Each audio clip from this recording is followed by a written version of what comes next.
ঝোন জায়গায় চালিয়ে চালিয়ে এখন অবস্থা হয়ে যায়।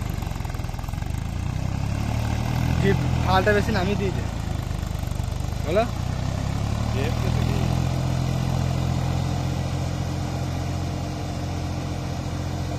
আমাদের খরচটা কতটা নিচেতে দেখো,